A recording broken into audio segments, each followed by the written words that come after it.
नमस्कार, मैं जितेंद्र चतुर्वेदी। मतांतर में आप लोगों का स्वागत है।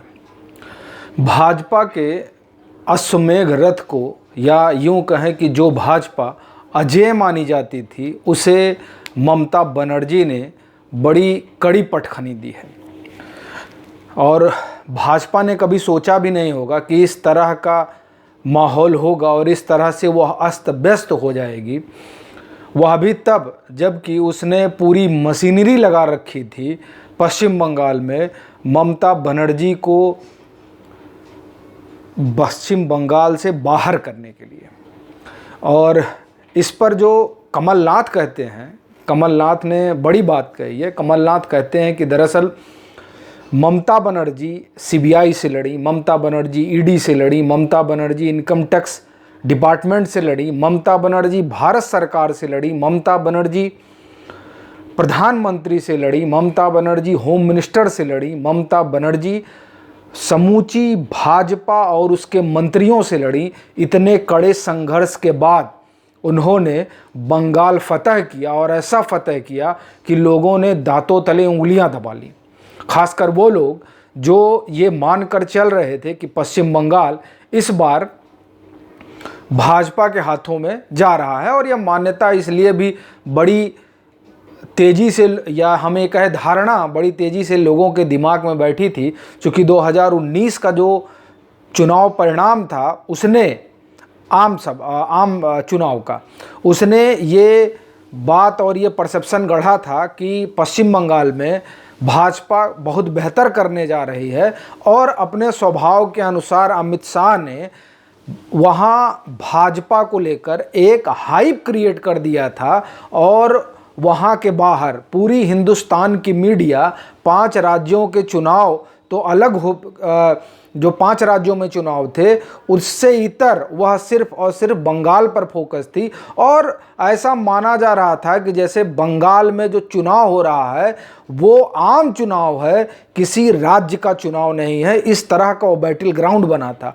उसका वजह जो भी रही हो, उसे भाजपा ने जिस भी तरीके से लिया हो, लेकिन ये बात ठीक है और कमलनाथ ये ठीक कहते हैं कि पूरी सरकार, पूरी भाजपा, वो और हर राज्य के तकरीबन बड़े नेता पश्चिम बंगाल में मौजूद थे, यह सुनिश्चित करने के लिए कि 200 प्लस सीट भाजपा वहाँ पाए। लेकिन गजब देखिए कि 200 तो छोड़िए, 3 आंकड़े तक भाजपा वहाँ नहीं पहुँच पाई। 200 तो एक बहुत बड़ी बात हुई, जैसा कि प्रशांत किशोर ने कहा भी था।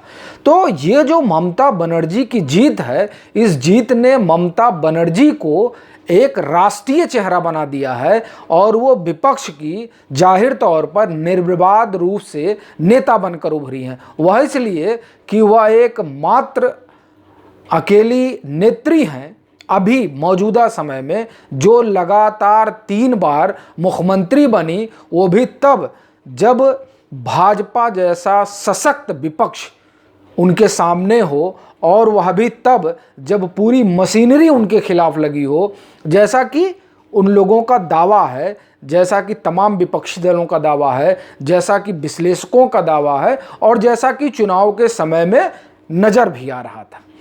तो ऐसे माहौल में उन्होंने भाजपा को हराया। उनके खिलाफ खुद पीएम जो है प्रचार करने आए थे।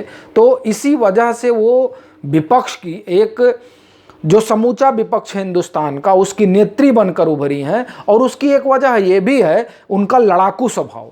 समूचे विपक्ष में आप देखिए तो जो विपक्ष के ज़्यादातर नेता हैं वो डरे हुए हैं, वो सहमे हुए हैं।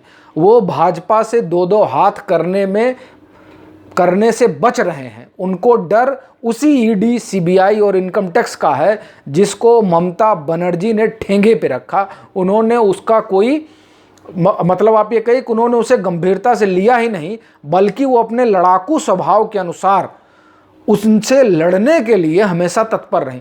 दरअसल नेता का यही स्वभाव ही होना चाहिए कि वह हमेशा इसके लिए तैयार रहे कि जब कोई सरकार चाहे या जब कोई विरोधी चाहे तो उसको वो उठाए और जेल में बंद कर दे। इसके लिए तैयार रहना चाहिए और यही लड़ाकू स्वभाव है ममता बनर्जी का, जो वह न कभी ईवीएम के लिए रोई, ना उन्होंने कभी कहा कि चुनाव में कोई धांधली और गड़बड़ी चल रही है। इसी स्वभाव के कारण वो पश्चिम बंगाल की जनता का मन जीत सकी और जो समूचा विपक्ष है जो उनमें एक तरीके से संभावना देख रहा है, उसका बड़ा कारण यही है। आप देखिए उनके जीतने के बाद चाहे अखिलेश यादव हों, चाहे शरद पवार हों, चाहे अरविंद केजरीवाल हों, चाहे दक्षिण के तमाम नेता हों, उन सब लोगों ने देखा कि किस तरह से ममता बनर्जी लड़ी और उन्होंने एक बड़ी जीत हासिल की। हालांकि इसका जो विश्लेषण है कि वो जीत क्यों हुई और भाजपा को क्यों हारना पड़ा, उसका एक अपना अलग अलग विश्लेषण है, जिसमें ये माना जा रहा है कि जिस तरह से ममता बनर्जी के खिलाफ भाजपा ने अभियान चलाया, उससे क्या हुआ, निजी तौर पर ममता बनर्जी के खिलाफ, उससे क्या हुआ कि वहाँ की महिलाएं लामबंद हो गई। दूसरा, जो एक हिंदुत्व की एक छवि है वहाँ पर, मतलब वहाँ पर क्या पूरे देश में भाजपा की, उससे वहाँ का जो अल्पसंख्यक समुदाय है या मुस्लिम समुदाय है वो पूरा लामबंद हो गया और उसको लगा कि हमको जो कुछ करना है वो सिर्फ और सिर्फ टीएमसी के लिए करना है और किसी के लिए नहीं करना है। इस कारण जो है वहाँ पर एक बड़ी जीत ममता बनर्जी हासिल कर पाएं, बजाय इसके कि एक बड़ा अभियान टीएमसी और वहाँ की सरकार के खिलाफ भाजपा, चूँकि वो विपक्ष में थी तो उसने चलाया, लेकिन उसका फ़ायदा भी भाजपा को हुआ, वो एक बड़ा विपक्ष बनकर उभरा, ये एक अलग मसला है। लेकिन ममता बनर्जी अभी भी पूरा, आप ये समझिए कि जो उनका अपना स्वभाव है उस स्वभाव के अनुसार वो लड़ने के लिए तैयार हैं। जैसा कि शपथ ग्रहण समारोह में जब जगदीप धनखड़ वहाँ के राज्यपाल ने उनसे कहा कि हमको लगता है कि लॉ एंड ऑर्डर पर ध्यान देना चाहिए, तो वो तनिक भी देर नहीं की और उन्होंने कहा कि इलेक्शन कमीशन के हाथ में लॉ एंड ऑर्डर है, इसीलिए व्यवस्था गड़बड़ है। अब हमने शपथ ले ली और हमारा पहला काम, दूसरा काम ये होगा उस दिन का कि हम पूरा फेरबदल करेंगे। और एक उनका ये भी मानना है, जो टीएमसी का दावा है, कि दरअसल जो हिंसा पश्चिम बंगाल में हो रही है वो इन इलाकों में ज़्यादा हो रही है जहां भाजपा के लोग जीते हैं। तो दरअसल वो ये कहना चाह रहे हैं कि वो दरअसल एक प्रायोजित हिंसा है और भाजपा का दुष्प्रचार है। खैर जो भी हो, लेकिन एक बात तो तय है कि जिस तरह से पश्चिम बंगाल में ममता बनर्जी ने जीत हासिल की है, उस जीत ने उन्हें राष्ट्रीय स्तर पर खड़ा कर दिया है और राष्ट्रीय स्तर पर कोई नेता है भी नहीं। राहुल गांधी को कोई नेता मानता नहीं, सोनिया गांधी स्वास्थ्य कारणों से अब सक्रिय नहीं है, शरद पवार भी अब स्वास्थ्य उनका इतना बेहतर नहीं है और न जान पड़ता है कि 2024 तक वो चलेंगे। नीतीश कुमार उस खेमे में है नहीं, नीतीश कुमार तो एनडीए के घटक ही हैं। और अगर आप दक्षिण में जाएं तो दक्षिण में कोई नेता ऐसा नहीं है जिसकी इस तरह की राष्ट्रीय छवि बनी हो जैसी ममता बनर्जी की बनी है। फिर चाहे वो एसडी देवेगौड़ा की अपनी पार्टी हो, फिर चाहे वाम का अपना जो है एक कुनबा हो, या फिर वहाँ डीएमके का अपना कुनबा हो, इसमें से किसी के पास इस तरह का अपना आधार नहीं है। और आप महाराष्ट्र में देखिए तो वहाँ भी कोई इस तरह का लीडरशिप नहीं है सिवाय शरद पवार के। लेकिन शरद पवार को पूरा विपक्ष मानेगा या नहीं मानेगा ये एक अलग चर्चा का विषय हो सकता है, लेकिन ममता बनर्जी को लेकर ऐसा जान पड़ता है कि एक मत बनेगा, क्योंकि ममता बनर्जी ने बहुत बड़ी लड़ाई लड़ी है। इस वजह से ऐसा ये अपना निजी विश्लेषण है।